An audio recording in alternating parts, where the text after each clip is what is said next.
Mr. Bhattu, I'm going to start with the questions and I'll do the introduction later. So let me start with this. Headlines screaming across the international media, from the cover of Times Magazine to literally a front page story in the Washington Post every day for nearly a fortnight.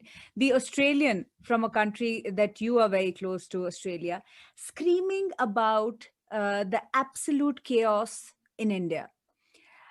What does it do to India's image abroad? I think that it's terrible for India's image abroad. It dents India's carefully cultivated image. And you can't write off all these headlines as just part of a left liberal agenda.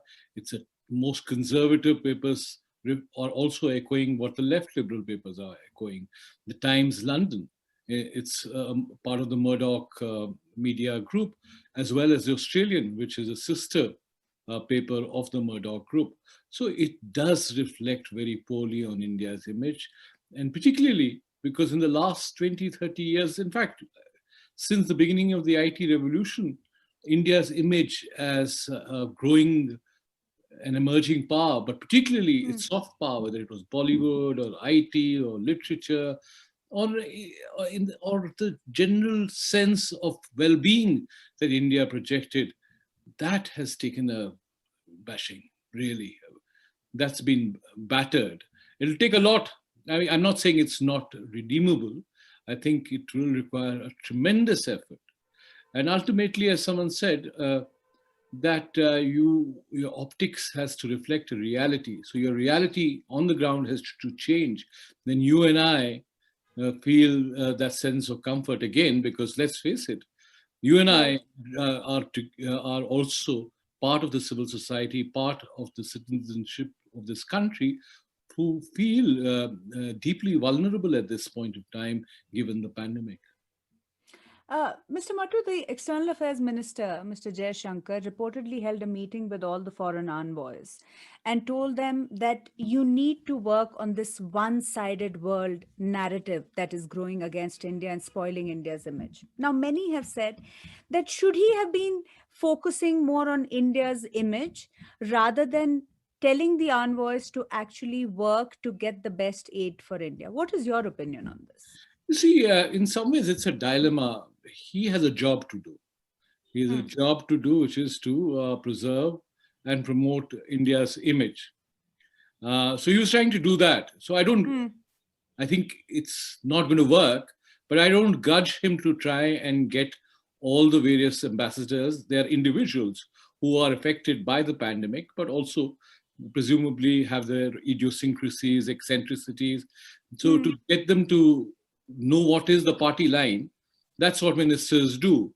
This is the party line. You have to say this, don't react to the press, keep saying we hadn't, no one could have anticipated this pandemic, and then, of course, work towards getting as much assistance as possible.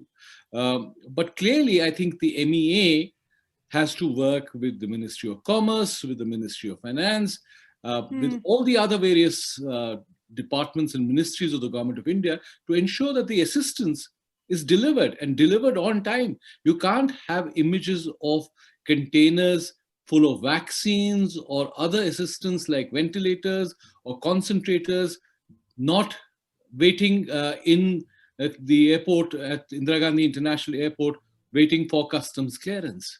That shouldn't happen, because that suggests that not only are you not fully grasping the urgency of the situation, but you're not even being able to deliver on the ground when it matters most. I mean, there are several reports coming out, and even though the government and the Niti Aayog seems to have clarified, but they still haven't given clear-cut answers on where all this 40 lakh items of foreign aid is really going. Now, 25th of April is when this foreign aid supposedly came into India, and as late as May 3rd, the states were saying we were given no directive. The first written, directive of sorts that came from the center came on May 3rd. I mean, that's a criminal delay given how people are gasping for breath. One is what India does internally. But how would internationally the community look at India when they are trying to send aid and being a true ally? How would they view this? Three things, Maruk. One, Indian bureaucracy is naturally conservative. They're Hmm. not risk takers. All bureaucracies behave institutionally that way because you want to pass on that risk. Don't want to be seen as the person who used your own discretion to give clearances when there were rules put in place. Hmm. Secondly, the fact is that the bureaucracy is not firewalled or insulated from the rest of the country. Anecdotally, I'm told that the number of officers of a senior Hmm. level within Hmm. various ministries who are down with COVID is far greater than you and I would imagine. Hmm. Thirdly, I think the fact that you need a much more decentralized system, and all of government approach based on empowering joint secretaries and at the joint secretary level at the very least to take decisions is critical. At the moment, Hmm. it seems to me that all our decision making has become centralized. In fact, one of the sticking points between what the Americans and the Indians were negotiating was that Hmm. the Americans wanted delivery of assistance to institutions and a much more decentralized manner in which that assistance would be delivered. But while the Indian side was insisting that it should be dealt with at an apex level, at the Prime Minister's office level, or Hmm. at the various other centralized levels. I think that needs to go. You need to recognize that this pandemic is a national emergency. So that old style approach will Is not not going to work. work. If you have to save lives, and if you have to save, let's face it, lives and livelihood, Hmm. because in the first wave, you were able to at least save lives, if not livelihood. Here, you're going to, in the second wave, you're losing lives, and that those lives are going to be reflected in the dismal state of your economy in the days to come. But I also ask you, Mr. Mattu, what happens in terms of the understanding that all these countries who've been helping India out have of the Indian system? Would they ask for accountability later, having sent this aid? Is that the normal process that happens when you send humanitarian aid to a country? Yeah, but a country like India, which is really a big country in which Hmm. people are investing because of the promise of India, I don't think there'll be a kind of audit which will be demanded. I mean, internally, I think we should have an audit of all assistance required. Hmm. But India, fortunately, still is not an African banana republic where we'll have to provide a uh, point by point audit of exactly how each Hmm. product was used and delivered and who it was the beneficiary. Now, so at this moment, it's really humanitarian in the largest sense of the term. They're giving without asking. They're Hmm. giving because they realize that India needs assistance. Remember, it takes a lot for an India which has built up this image of Atim Nirbhar Economic uh, heft, and yes. also economic heft, and also had years of autarky where you was thought of aid as being linked to various strings in terms of the commitments on foreign policy that you would have to make to accept aid.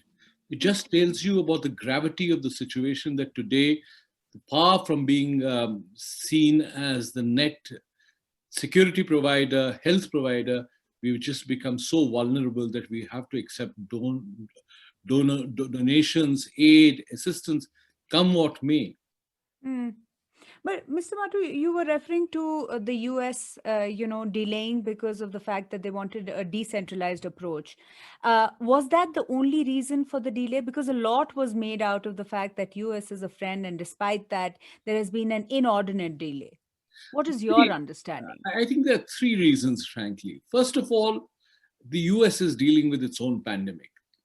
And Joe Biden came into power with the promise of ensuring the health and safety of the citizens of America, contrasting himself with the image that Trump Hmm. had cultivated as a pandemic which had the responsibility of which lay firmly on Chinese shoulders, and that ultimately we would be able to conquer that pandemic. So Biden had a singularly focused domestic agenda. He wanted to get Americans vaccinated. So his preoccupations and the preoccupations of his administration were towards America's needs first. Hmm. Secondly, obviously, there was a degree of disconcert about India. I mean, Indians, or a section of Indians, had identified far too closely with Trump, treated some of the congressmen with not the kind of respect that you should give to elected members of parliament anywhere in the world. So obviously there were caucuses, sections within the Democratic, especially the Democratic left, which are concerned about developments in India. Finally, of course, the Biden administration is like any other bureaucracy. There are all sorts of departments competing for various agendas, and within that, I think there was a time lag, and that time lag was reflected in the delay. But I think they got their act together when they realized that this could potentially derail bilateral relations. They might have wanted to signal their concern about India, but certainly not want to divest themselves completely of the bilateral relationship.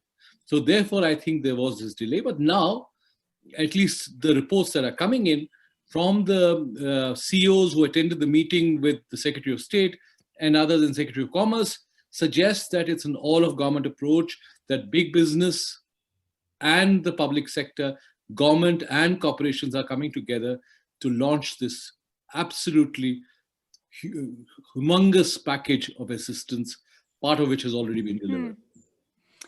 Another incident, and I wanted to talk to you, especially because of your strong connect to Australia. It was what can only be described as an extremely poorly worded letter by the Indian High Commissioner to the Australian paper, The Australian, asking the paper to put out a rejoinder after they put out a story with a headline that said Modi leads India out of lockdown and into a viral apocalypse. How would you calibrate this response by the Indian High Commissioner, and what would be... Yes, it's an uncalibrated response. I think I think it was a completely bizarre response. When I saw that letter and I saw that the new High Commissioner was not in place, and I thought in my kind of class conscious way that this was the IFSB, because you have an IFSB service with promotees who gradually climb up the ladder. So I said, this must be some IFSB officer who obviously is mastering his English and his diplomatic finesse on the job, and decided to be more loyal than the king, because the article itself was a reproduction of an article which had appeared in the London Times. No one in London had reacted to it. Canberra and Indian High Commission, or the Deputy High Commissioner, reacted to it in a language which was obtuse, on a letterhead which reminded you of the license permit Raj, and without a sense of understanding and sensitivity of how much umbrage this would cause within those who were in any case concerned about freedom of the press. So I think it was something, and all you can say is that it was an overzealous diplomat who reacted ferociously, out of turn. I think from what the newspapers have reported, one of the good things that Minister Jaishankar did when he spoke to all the envoys was to tell them, please stay calm. I mean, you don't have control your emotions. If you start reacting to every single report, then all your time and energy will be spent on, as you said, the number of stories which hurt India today are so many that you would have a pledged propaganda effort directed at only that. No, India should be wise enough, big enough, mature enough, magnanimous enough to realize this is how the free world works. This is how the free, vibrant, robust press works in most countries, and not point fingers. We used to do it to the Americans. I mean, if the Americans start reacting, after all, the amount of bad press that America gets, in some ways, it's a strength of your stature. I remember there was a time when you saw an American and you blamed him personally for everything going on in Vietnam, and said, but I am opposed to Vietnam War. So it doesn't matter, but your government has done that. He said, but I'm not my government, so not making a distinction between various... But if I go that far back, even during Trump, you were pretty much blaming every American for putting him in office. Yeah, absolutely. And every American was looked at with suspicion, even though he was a left-wing anti-Vietnam War a protester. So I would Hmm. have imagined that even Bob Dylan, if he had come to India at that time, would have been seen as a CIA agent. No, I mean, there are so many incidents that have happened in the past fortnight. Another one which I want your opinion on is that two embassies, the Philippines and the New Zealand embassy, put out these tweets asking for help. And a young youth Congress leader uh, came to their rescue, got the oxygen cylinders, and then they got the uh, strong demarche, I don't know, but they got a strong worded letter, or perhaps were told that they shouldn't have done this. Now, according to you, who is at fault? What would have happened in the back channel talks? What would have happened in the background? And what is the normal course that perhaps these embassies should have taken, or perhaps the Indian External Affairs Ministry? I think we are living in unprecedented times. When things go wrong, things go badly wrong. Now, success has many parents, and failure is an orphan. So, who went wrong? Yes. Let me describe the narrative as I saw it. There Hmm. is this IYC group or individual who seems to have almost extraterrestrial power to arrange oxygen cylinders. I have sent SOSs, desperately needing plasma or concentrators, and hashtagged him as or tagged him in that mail. So obviously they're a dedicated group which is delivering. You have a charge affairs or your head of chancery or someone who's in charge of the health and safety of the citizens of the Philippines embassy or the diplomats of the Philippines embassy or New Zealand embassy decides perhaps either as a precaution or because Hmm. there is a need to secure some oxygen cylinders, either to provide them to patients within the embassy or just in case there's an emergency. This thing blows up and Jairam Ramesh, or at least in the version on the narrative that I saw, Yes. Jairam Hmm. Ramesh decides to finger point at Jaishankar and says, so now India has abdicated its responsibility, the Youth Congress is delivering.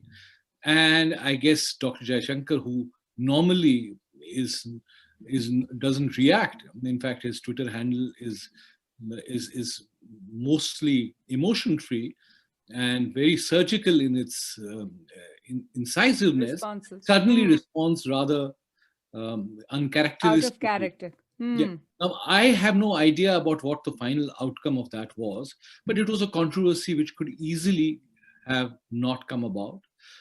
Obviously, there is a situation, a national calamity, where, as you know, and I know from your Twitter handles, that we are all trying to take care of ourselves and our friends.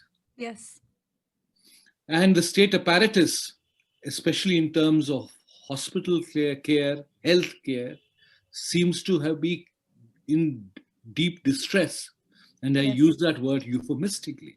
Hmm. Now, if that is the situation, as a responsible member of an embassy, obviously you want to do it without the glare of publicity, ensure the safety of your diplomatic corps.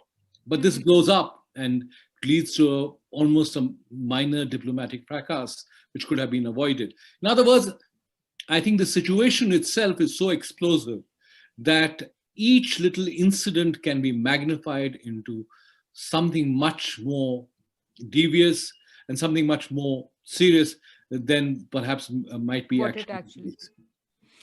This hasn't happened, at least I haven't read of this, but I have a feeling that invariably there are going to be comparisons made between Mr. Jaishankar and his predecessor, Sushma Swaraj, given that she was so accessible, given that she was going down to the last mile and talking to individuals. Do you think that is likely to happen? And do you think he will be judged for being, in a way, almost inaccessible? Let me say this with an open bias. I like Dr. Jaishankar. I think he's Mm-hmm. cerebral. I think he's the closest that you come to having a Henry Kissinger-like person who's well-read, well uh, uh, experienced. I've worked in a task force with his father. So his Mm-hmm. pedigree, his scholarship, is something that I respect, genuinely respect. How many other foreign ministers would write a book, an original book, the Right. Indian way, while in office? Not very, and he's extremely hardworking. Mm-hmm. And yet, in a crisis like this, sometimes you require, as you pointed out, the humane approach, the, Yes. the personal touch, which Madam Sushma Swaraj, peace be upon her soul, demonstrated through deed and word and deed. I think it would be great if we had the heart of Sushma Swaraj and the head of Jai Shankar together, working together in some ways and delivering both Hmm. compassion and cerebral energy. But history is always, you can never look that far. I'm not someone who can forecast how history will judge them. Hmm. But I think we still, Dr. Jaishankar still has the time to perhaps overcome this unprecedented difficult circumstances. Um, it's sad, it's unfortunate, but he's really batting on a weak wicket with which favors the spinners. He's learned only how to face pace. So what do you do with that? You try Yes. and bat as well as you can, knowing that this is not going to be your day. It's a beautiful analogy that you put there, Mr. Matu. For a prime minister who has been obsessed with optics, for an administration that has been obsessed with optics, for a prime minister who spent a large part of his tenure going and meeting world leaders, traversing across the continents, what is the world thinking of Mr. Modi in particular at this point? It's a it's a loaded question, but yes, at the moment, I think the jury is out. The jury, which was almost convinced that uh, Mr. Modi is what the doctor ordered for India, suddenly seems to be in deep division now. And the jury's foreman is not sure what verdict he should deliver to the judge. In other words, I think much will depend on how post Bengal, post Kerala, post these elections, post the Kumbh Mela, and post this pandemic, if we can ever think of the pandemic as post in any real sense, we'll have to see the new Mr. Modi. We saw Mr. Modi, the powerful Mr. Modi. We've seen Mr. Modi, the sagely Mr. Modi. Now we have to see Mr. Modi, the wise, compassionate Mr. Modi. Remember that Mr. Modi has one absolutely brilliant ability, which every individual should have, is not be a prisoner of your own past, is to be able to reinvent yourself. Unfortunately, many of us are held back by what we think are shibboleths of the past. But today, if Mr. Modi reinvents himself in that compassionate, humane Prime Minister of all Indians, I think he has a genuine chance of regaining the huge amount of respect that a section of Indians and a large section of global public opinion had for him. Mr. Matu, for your brilliant insights. Thank you so much for speaking to me on the note. Thank you, Mahrukh. Always a pleasure to speak to you. And more power to you. Thank you, sir.